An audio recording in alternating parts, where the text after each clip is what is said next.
في سؤال بيقول ايه هو اختبار الضغط المالي للرهن العقاري؟ تمام. هو بيتكلم على المورجج ستريس تيست. المورجج ستريس تيست ده هو عباره عن ايه؟ هو فحص البنوك بتعمله علشان تعرف تقدر تسدد القرض حتى لو الفوائد زادت في المستقبل.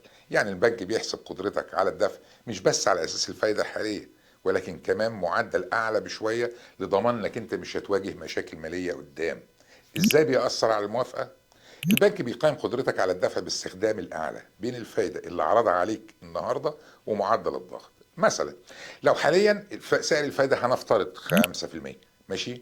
البنك لو ما قدرتش لا، البنك في الحالة دي بيعمل لك كواليفيكيشن على 7%. فلو ما قدرتش تخطى الاختبار ممكن المبلغ اللي انت مؤهل ليه يقل، او تحتاج انك انت تحط دفعة مقدمة اكتر.